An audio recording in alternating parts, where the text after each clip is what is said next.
اللہ کریم نے جو صفات بیان کی خاص توجہ کے ساتھ اور تھوڑی سی اس کی گہرائی میں ذرا توجہ فرمائیے گا کہ جو ترتیب قرآن پاک نے عطا فرمائی، فرمایا والذین معہ، جو ان کے ساتھ ہے، ان کی پہلی صفت یہ ہے کہ اشداء علی الکفار، وہ کافروں پہ سخت ہے۔ پہلی صفت کیا ہے؟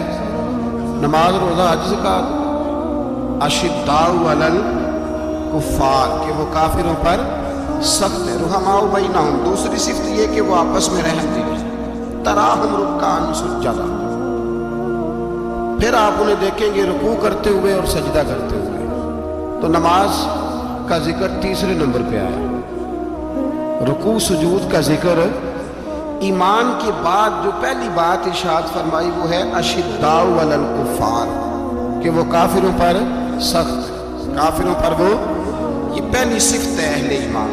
اعلیٰ حضرت فاضل بریلوی رحمت اللہ تعالی علیہ ہمیں سبق دیتے ہیں، فرماتے ہیں دشمن احمد پہ شدت کیجیے، دشمن احمد پہ اشداء علی الکفار، دشمن احمد پہ ہلکی پھلکی ان کے ساتھ نفرت نہیں، یہ قرآن مجید کا سبق ہے۔ دشمن احمد پہ شدت کیجیے، ملحدوں سے کیا مربت کی، جو بے دین ہو جائے وہ مربت کے قابل۔ ہمارا عجیب معاملہ ہے، وہ ہمارے بچے کاٹتے ہیں، ہم کہتے ہیں نہیں بات بیٹھ کے کرنی چاہیے۔ وہ ہمارے ٹکڑے کر رہا ہے، خون پی رہا ہے، ہم کہتے ہیں نہیں ٹیبل ٹاک کرنی چاہیے، ہم نے بات کی ہے، سفیر کو بلایا تھا۔ یہ کس قسم کی گفتگو ہے بھائی؟ وہ تیرا خون پی رہا ہے، تو جواب میں کہہ رہا ہے نہیں وہ ہم نے بات کی ہے اقوام متحدہ میں، کل پرسوں بیٹھیں گے آپس میں گفتگو کریں گے، صحیح ہو جائے گا مسئلہ۔ اشداء علی الکفار، اہل ایمان مومن کی پہلی صفت اللہ نے یہ بیان فرمائی کہ وہ کافروں پر وہ سخت ہے، پہلی صفت۔ من احب للہ و ابغض للہ و منع للہ و اعطى للہ فقد استکمل الایمان، او کما قال صلی اللہ علیہ وسلم۔ حضور نے فرمایا اگر اللہ کی رضا کے لیے محبت کرنا ایمان کا حصہ ہے تو بغض رکھنا بھی ایمان کا حصہ ہے۔ اللہ کی رضا کے لیے بغض رکھنا بھی، یہ جو جذبہ ہے نا کفر کے خلاف جذبہ، یہ ایمان کی بنیاد ہے۔ لوگ کہتے ہیں اسلام محبت سکھاتا ہے، اسلام، بھائی کون کہتا ہے اسلام نفرت سے؟ اسلام سکھاتا ہی محبت ہے، اسلام سکھاتا ہی۔ لیکن میرے بھائی یہ تو بتلاؤ نا صاحب کہ وہ جو جڑی بوٹی فصل کے ساتھ اگاتی ہے اس کا رنگ ہرا نہیں ہوتا، وہ چہچہاتی لہلہاتی نہیں، کاٹتے کیوں وہ پکڑ کے اسے، دوائی ڈال کے مارتے کیوں؟ اس لیے کہ باقی فصل کو تباہ نہ کرے، باقی فصل کو نقصان۔ کافر پر جب تو سختی کرتا ہے تو اس کا مطلب یہ ہوتا ہے کہ وہ پھر دوبارہ ظلم نہیں کرتا، وہ زیادتی۔ ہماری کافر کے حق میں نرمی ہے۔ سعودی گورنمنٹ کا مراسلہ آیا، انہوں نے کہا جناب ہمیں شکوہ ہے پاکستانی حاجیوں سے کہ حجنے جب جاتی ہیں تو یہ برقع نہیں پہنتی، نقاب نہیں اوڑھتی۔ یہ باقاعدہ مراسلہ ان کی وزارت حج نے پاکستانی، مجھے چونکہ موقع ملتا رہتا ہے حج ٹریننگ پہ جانے کا تو ہمیں وہ پڑھاتے ہیں، کہتے ہیں جی یہ آپ دیکھ لیں، باقاعدہ مراسلہ آیا، بڑی کھل کے بات کر رہا ہوں ذمہ داری سے۔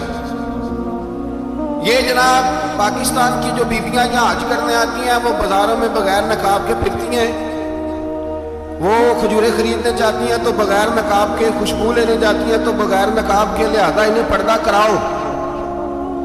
اگر کوئی بی بی بغیر پردے کے آئی، چلے ایام حج میں تو احرام کی حالت میں تو ہم قبول کر لیں گے، لیکن اگر اس کے علاوہ آئی تو ہو سکتا ہے ڈیپورٹ کر دی جائے۔ باقاعدہ مراسلہ، عام غریب ملک کی، پاکستان کی، انڈونیشیا کی، سوڈان کی بی بی بغیر پردے کے نہیں جا سکتی، پر ٹرمپ کی بی بی بغیر پردے کے سعودی عرب جا سکتی ہے۔ ہوں تو چپ کر گئے، ویڈیو میری بھی بندی ہے، تھوڑی نہیں، فکر نہ کرے، میں سچی بات کر رہا ہوں، سچی بات اور کھری کر رہا ہوں ذمہ داری سے۔ او بھائی اس کی بی بی پر کوئی پابندی نہیں، کوئی پابندی نہیں۔ وہاں تم نے تلواریں پکڑ کے رقص کر لیا،